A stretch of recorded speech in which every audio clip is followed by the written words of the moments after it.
കേരളത്തിലെ ഒരു MLA കാണാതെ പോയിട്ട് ഇതുവരെ കേരള പോലീസിനെ കണ്ടെത്താൻ പറ്റിയിട്ടില്ല. ആ കേരള പോലീസാണ് ഒരു മെമ്മറി കാർഡ് കണ്ടെത്തുമെന്ന് നിങ്ങൾ മനസ്സിലാക്കുന്നത്. ഭാഗ്യവശാൽ ഇതെല്ലാം കളവാണെന്ന് പറഞ്ഞ് ഒഴിവാക്കിയില്ല. ആരെങ്കിലും ഒരാളെങ്കിലും കുറ്റം ചെയ്തു അല്ലെങ്കിൽ തെറ്റ് ചെയ്തിട്ടുണ്ട് എന്ന് പോലീസിന് നിവൃത്തിയില്ലാതെ സമ്മതിക്കേണ്ടി വന്നു. ഏതെങ്കിലും ഒരു MLAക്കെതിരെയോ നഗരം ഭരിക്കുന്ന മേയർക്കെതിരെയോ കുറ്റപത്രം സമർപ്പിക്കാനായിട്ട് ധൈര്യമുള്ള ഏതെങ്കിലും പോലീസ് ഓഫീസർ ഇന്ന് കേരളത്തിലുണ്ടോ? സത്യസന്ധമായ അന്വേഷണം നടത്തിയെന്ന് എനിക്കോ നിങ്ങൾക്കോ അഭിപ്രായമില്ലല്ലോ. പോലീസ് നടത്തിയ അന്വേഷണത്തിൽ ഈ ബസ്സേ ഇല്ല എന്ന് പറയാതിരുന്നത് ഭാഗ്യം. പോലീസ് അതിനകത്ത് സത്യസന്ധമായി പെരുമാറിയിരുന്നെങ്കിൽ, ഇടപെട്ടിരുന്നു എന്നുണ്ടെങ്കിൽ ആദ്യം യദുവിന്റെ പരാതിയിലല്ലേ കേസെടുക്കേണ്ടിരുന്നത്? KSRTC ബസ് തടഞ്ഞ് ഡ്രൈവറുമായി വാക്കുതർക്കമുണ്ടായ കേസിന്റെ കുറ്റപത്രത്തിൽ നിന്ന് മേയർ ആര്യ രാജേന്ദ്രനെയും ഭർത്താവ് സച്ചിൻ ദേവ് MLAയെയും ഒഴിവാക്കിയിരിക്കുകയാണ് പോലീസ്. മേയറുടെ സഹോദരൻ അരവിന്ദ് മാത്രമാണ് ഈ കേസിൽ ഇപ്പോൾ പ്രതി. ഇനി ഈ കേസിൽ എന്ത് സംഭവിക്കും? യദുവിന്റെ അടുത്ത നീക്കം എന്താണ്? ഇക്കാര്യങ്ങളാണ് ചർച്ച ചെയ്യുന്നത്. യദുവിന്റെ വക്കീൽ അഡ്വക്കേറ്റ് അശോക് P. നായർ ഒപ്പം ചേരുകയാണ്. Advocate Ashok P. നായർ, ഈ KSRTC ബസ് തടഞ്ഞ സംഭവത്തിൽ സച്ചിൻ ദേവ് MLAയെയും മേയർ ആര്യ രാജേന്ദ്രനെയും ഒഴിവാക്കിയാണ് പോലീസ് കുറ്റപത്രം സമർപ്പിച്ചിരിക്കുന്നത്. എന്താണ് ഇങ്ങനെ സംഭവിച്ചത്? ഈ കേസിന്റെ അന്വേഷണം, കേസിന്റെ കുറ്റപത്രം സമർപ്പിക്കൽ, കേസിന്റെ തെളിവ്, മറ്റു കാര്യങ്ങളെല്ലാം ചെയ്യുന്നത് പോലീസാണ്, അല്ലെങ്കിൽ ചെയ്തിരുന്നത് പോലീസാണ്. സ്വാഭാവികമായിട്ടൊരു കേസ് എടുത്തു കഴിഞ്ഞാൽ ആ കേസിൻ്റെ അന്വേഷണം നടത്തുന്നത് സാധാരണ രീതിയിൽ പോലീസിനെ അത് ചെയ്യാൻ പറ്റുള്ളൂ. ഈ കേസിനെ സംബന്ധിച്ചിടത്തോളം തുടക്കം മുതലേ നമ്മൾ പറയുന്നത്, ഈ കേസ് അന്വേഷിക്കുന്നത് പോലീസും അന്വേഷിക്കേണ്ടത്, അല്ലെങ്കിൽ ആർക്കെതിരെയാണോ അന്വേഷിക്കേണ്ടത് അത് ഇവിടുത്തെ ഉന്നതരാണ്, രാഷ്ട്രീയ സ്വാധീനമുള്ളവരാണ്, അധികാരത്തിലിരിക്കുന്നവരാണ്. അപ്പോൾ സ്വാഭാവികമായിട്ടും അതിൽ രാഷ്ട്രീയ ഇടപെടലുണ്ടാവും. രാഷ്ട്രീയ ഇടപെടലിൻ്റെ ഭാഗമായിട്ട് മാത്രമേ പോലീസിന് അന്വേഷണം നടത്താൻ പറ്റുള്ളൂ എന്ന് തുടക്കം മുതലേ നമ്മളിതിൽ ഈ വിഷയത്തിൽ പറയുന്നുണ്ട്. അതുകൊണ്ടാണ് ആദ്യം തന്നെ പരാതി കൊടുത്തു. ഫസ്റ്റ് കംപ്ലൈൻറ്റ് ഈ ഡ്രൈവറിൻ്റെ ആണെങ്കിൽ പോലും കേസ് എടുക്കാത്തതും, പിന്നെ കോടതിയെ സമീപിച്ച് കോടതിയുടെ നിർദ്ദേശാനുസരണം നിവൃത്തിയില്ലാത്തതുകൊണ്ട് പോലീസിന് കേസ് എടുക്കേണ്ടി വന്നതും. ഈ കേസ് എടുത്തു എന്ന് പറഞ്ഞിട്ട് നമ്മൾ വിജയിച്ചു എന്നുള്ളതല്ല എന്ന് തന്നെയാണ് നമ്മുടെ ആദ്യം മുതലേ ഉള്ള നിലപാട്. കേസെടുത്താലും ഇവർ അന്വേഷിക്കുന്നു, അന്വേഷിച്ചിട്ട് ഭാഗ്യവശാൽ ഇതെല്ലാം കളവാണെന്ന് പറഞ്ഞ് ഒഴിവാക്കിയില്ല. ആരെങ്കിലും ഒരാളെങ്കിലും കുറ്റം ചെയ്തു അല്ലെങ്കിൽ തെറ്റ് ചെയ്തിട്ടുണ്ട് എന്ന് പോലീസിന് നിവൃത്തിയില്ലാതെ സമ്മതിക്കേണ്ടി വന്നു.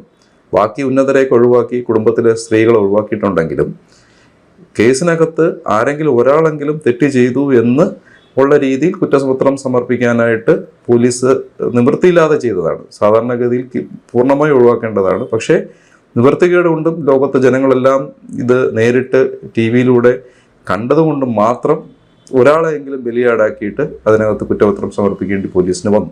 ഈ മേയറുടെ സഹോദരൻ അരവിന്ദ് മാത്രമാണല്ലോ കേസിൽ ഇപ്പോഴത്തെ പ്രതി. അപ്പോൾ പോലീസ് മനഃപൂർവ്വം കളിച്ചു സച്ചിൻ ദേവ് MLAയെയും മേയർ ആര്യ രാജേന്ദ്രനെയും ഈ കേസിൽ നിന്ന് ഒഴിവാക്കാൻ? തീർച്ചയായിട്ടും. അത് ഏത് കൊച്ചുകുട്ടിക്കും മനസ്സിലാവില്ലേ? ഏതെങ്കിലും ഒരു MLAക്കെതിരെയോ നഗരം ഭരിക്കുന്ന മേയർക്കെതിരെയോ കുറ്റപത്രം സമർപ്പിക്കാനായിട്ട് ധൈര്യമുള്ള ഏതെങ്കിലും പോലീസ് ഓഫീസർ ഇന്ന് കേരളത്തിലുണ്ടോ? കാരണം കേരളത്തിലെ പോലീസ് ഓഫീസേഴ്സിനെ കൺട്രോൾ ചെയ്യുന്നത് കേരളത്തിലെ പൊളിറ്റിക്കൽ സിസ്റ്റമാണ്. കേരളത്തിലെ പൊളിറ്റിക്കൽ സിസ്റ്റം അനുസരിച്ചിട്ട് ഈ പറയുന്ന അധികാരത്തിലിരിക്കുന്ന മേയറിനെയോ അല്ലെങ്കിൽ സ്ഥാനത്തുള്ള MLAയോ ഒരു കേസിൽ പ്രതിയാക്കാൻ ആദ്യം വിസമ്മതിച്ചു. രണ്ടാമത് പ്രതി ചേർത്ത് അന്വേഷണം നടത്തിയിട്ട് അവരുടെ ടെന്യൂർ തീരുന്നതിന് മുമ്പേ, അല്ലെങ്കിൽ കാലാവധി തീരുന്നതിന് മുമ്പേ തന്നെ അവരെ ഒഴിവാക്കി കുറ്റപത്രം കോടതിയിൽ സമർപ്പിച്ചു. അതിൽ ഞാൻ നേരത്തെ പറഞ്ഞതുപോലെ അവരുടെ സഹോദരനെ ഒഴിവാക്കാൻ യാതൊരു മാർഗവും ഇല്ലാത്തത് കൊണ്ട് മാത്രം, അത്യാവശ്യം തെളിവുകൾ സഹോദരനെതിരെ അല്ലെങ്കിൽ മൊത്തത്തിനെതിരെ ഉണ്ടെങ്കിൽ പോലും സഹോദരനെങ്കിലും അതിനകത്ത് പാർട്ടിയാക്കിയാലേ പറ്റുള്ളൂ എന്ന് വിചാരിച്ചിട്ടാണ് മൈനർ ഒഫൻസസ് ആഡ് ചെയ്ത് സഹോദരനെതിരെ കേസ് ചാർജ് ചെയ്ത് അദ്ദേഹത്തിനെതിരെ കോഗ്നിസൻസ് എടുത്തിരിക്കുന്നത്. ആര്യ രാജേന്ദ്രന്റെ ഒപ്പമുള്ളവർ തന്നെ അസഭ്യം പറഞ്ഞുവെന്നായിരുന്നല്ലോ ഡ്രൈവർ യദുവിന്റെ അന്നത്തെ ആരോപണം. അപ്പോൾ ഇവരെ കുറ്റപത്രത്തിൽ നിന്ന് ഒഴിവാക്കിയതിൽ നമുക്കങ്ങനെ കുറ്റം പറയാനാകുമോ? ഈ അന്വേഷണത്തിന്റെ ഭാഗമായിട്ട് പോലീസ് ആരെയൊക്കെയാണ് കണ്ടു ചോദിച്ചതെന്നോ അല്ലെങ്കിൽ ആരെയെങ്കിലും കണ്ടു ചോദിച്ചിട്ടുണ്ടോ എന്നോ എനിക്കോ താങ്കൾക്കോ ഈ കേട്ടോണ്ടിരിക്കുന്നവർക്കോ അറിയില്ല. പോലീസ് ചോദിക്കേണ്ടിയിരുന്ന ആൾക്കാർ ഈ മൊബൈൽ ഫോണിൽ ഈ ദൃശ്യങ്ങൾ പകർത്തിയ ആളുണ്ട്, ബസ്സിനകത്ത് ഉണ്ടായിരുന്ന യാത്രക്കാരുണ്ട്, അല്ലെങ്കിൽ സാവല്യം കോംപ്ലക്സിന് മുമ്പിൽ ചുറ്റുപാട് നിന്ന് ഇത് കണ്ടുകൊണ്ടിരുന്ന ആൾക്കാരുണ്ട്. ഇവരാരെയും സാക്ഷിയായിട്ട് വിസ്തരിച്ചതായിട്ടോ അല്ലെങ്കിൽ സ്റ്റേറ്റ്മെന്റ് എടുത്തതായിട്ടോ കുറ്റപത്രത്തിൽ കാണുന്നില്ല. കോടതി കൃത്യമായ നിർദ്ദേശങ്ങൾ നൽകിയാണ് മോണിറ്ററിംഗ് പെറ്റീഷനകത്ത് ഡയറക്ഷൻ കൊടുത്തിരുന്നത്. ആ ഡയറക്ഷൻസ് പോലും പാലിക്കാതെയാണ് ഇപ്പോൾ ഫൈനൽ റിപ്പോർട്ട് ഹാജരാക്കിയിരിക്കുന്നതും. മോണിറ്ററിംഗ് പെറ്റീഷൻ്റെ വിചാരണ വേളയിൽ 4-ാം പ്രതി കണ്ടാലറിയാവുന്ന ഒരാൾ എന്ന് പറഞ്ഞിരുന്ന ആളിനെ കണ്ടെത്തി നാഗർകോവിൽ സ്വദേശിയായ ഒരാളാണ് എന്ന് പറഞ്ഞ് കണ്ടെത്തിയ ആളിനെ പോലും കുറ്റപത്രത്തിൽ നിന്ന് ഒഴിവാക്കിയിരിക്കുകയാണ്. അതിനർത്ഥം ഇത് പൂർണ്ണമായ രാഷ്ട്രീയ ഇടപെടൽ കൊണ്ട് മാത്രമാണ് ഇവരെയൊക്കെ ഒഴിവാക്കിയിട്ട് ഈ അസഭ്യം പറഞ്ഞു എന്ന് പറയുന്ന നിലപാട് നമ്മൾ ഇപ്പോഴും ഉറച്ചു നിൽക്കുന്നുണ്ട്. അത് കേട്ട സാക്ഷികളുണ്ട്. അത് നമ്മൾ കോടതിയിൽ ഹാജരാക്കിയിട്ട് അവരുടെ മൊഴി കോടതി രേഖപ്പെടുത്തും. യദുവിന്റെ അടുത്ത പ്ലാൻ എന്താണ്? അടുത്ത പ്ലാനല്ല, നിയമപരമായിട്ട് ചെയ്യേണ്ട കാര്യങ്ങളാണ് യദു ചെയ്യുന്നത്. അതായത് കുറ്റപത്രത്തിൽ ഒഴിവാക്കിയ കാര്യങ്ങളും മറ്റ് അതിനകത്തുള്ള ഡിഫിക്കൽട്ടീസും അജിറ്റേറ്റ് ചെയ്തുകൊണ്ട് അദ്ദേഹം കോടതി മുമ്പാകെ പ്രൈവറ്റ് കംപ്ലയിൻറ്റ് ഫയൽ ചെയ്ത് കഴിഞ്ഞു. അത് കോടതി ഫയൽ സ്വീകരിച്ചു. 6-ാം തീയതി യദുവിൻ്റെ മൊഴിയെടുക്കാനായിട്ട് ബഹുമാനപ്പെട്ട കോടതി JFMC 3 തിരുവനന്തപുരം അത് പോസ്റ്റ് ചെയ്തിട്ടുമുണ്ട്. ഈ ആര്യയ്ക്കും സച്ചിൻ ദേവിനും പോലീസ് നേരത്തെ തന്നെ ക്ലീൻ ചിറ്റ് നൽകിയതാണ്. മേയറും MLAയും മോശം പദപ്രയോഗം നടത്തിയതിനോ ബസ്സിൽ അതിക്രമിച്ച് കയറിയതിനോ തെളിവില്ല എന്ന് വ്യക്തമാക്കിയാണ് അന്ന് കന്റോൺമെന്റ് പോലീസ് കോടതിയിൽ റിപ്പോർട്ട് നൽകിയത്. ബസ്സിന്റെ വാതിൽ ഡ്രൈവർ യദു തന്നെയാണ് തുറന്നു കൊടുത്തത് എന്നും റിപ്പോർട്ടിൽ പറഞ്ഞിട്ടുണ്ടായിരുന്നു. അപ്പോൾ ഇനി കോടതിയിൽ പോയിട്ട് വല്ല കാര്യമുണ്ടോ? ഇതെല്ലാം പറയുന്നത് പോലീസല്ലേ പറയുന്നുള്ളൂ. സത്യസന്ധമായ അന്വേഷണം നടത്തിയെന്ന് എനിക്കോ നിങ്ങൾക്കോ അഭിപ്രായമില്ലല്ലോ. പോലീസ് നടത്തിയ അന്വേഷണത്തിൽ ഈ ബസ്സേ ഇല്ല എന്ന് പറയാതിരുന്നത് ഭാഗ്യം.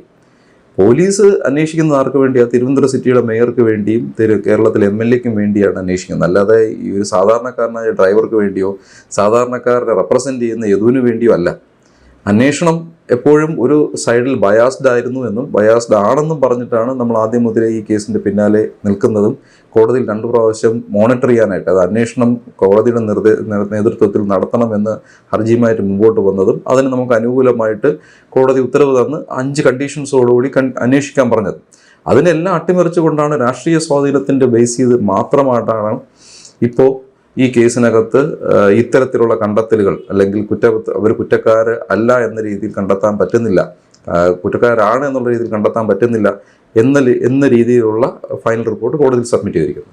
മറ്റൊരു കാര്യമുള്ളത്, ഈ ആര്യ രാജേന്ദ്രന്റെ പരാതിയിൽ യദുവിനെതിരെ കേസെടുത്ത് വേഗത്തിൽ നടപടികളിലേക്ക് കടന്ന പോലീസ് അന്ന് യദു പരാതി നൽകിയിരുന്നുവെങ്കിലും കേസെടുക്കാൻ പോലും തയ്യാറായിരുന്നില്ല എന്ന സത്യം നമ്മുടെ മുന്നിലുണ്ട്.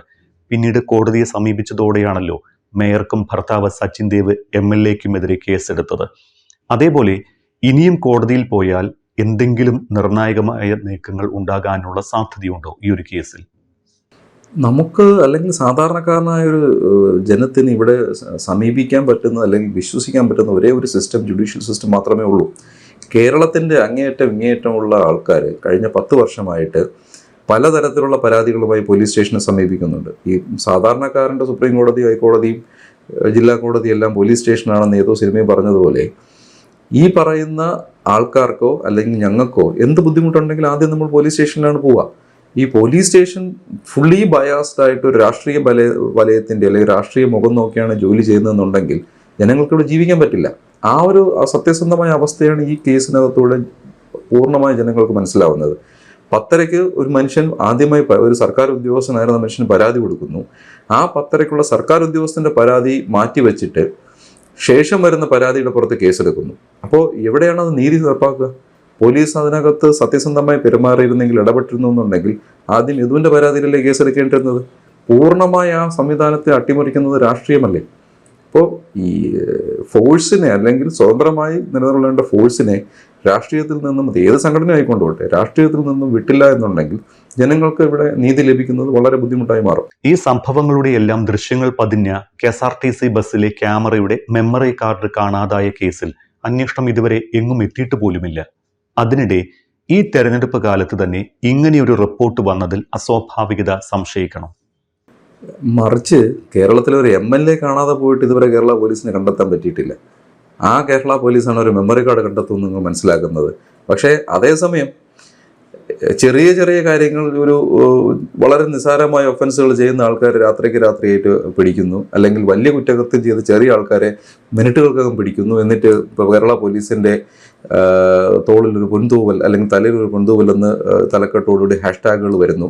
പക്ഷേ ഒരു ഈ ജനപ്രതിനിധിയെ കാണാതെ പോയിട്ട് എത്ര നാളായി? എന്തുകൊണ്ട് പിടിക്കാൻ പറ്റാത്തത്? ആ പിടിക്കാൻ പറ്റാത്ത പോലീസുകാരാണോ ഈ പറയുന്ന ഒരു നിർണായകമായ മെമ്മറി കാർഡ്, അതും മേയർക്കും MLA-ക്കും എതിരെ സംസാരിക്കാൻ സാധ്യതയുള്ളൊരു മെമ്മറി കാർഡ് കണ്ടെത്തുമെന്ന് നിങ്ങൾക്ക് തോന്നുന്നുണ്ടോ? ഇതെല്ലാം രാഷ്ട്രീയമാണ്.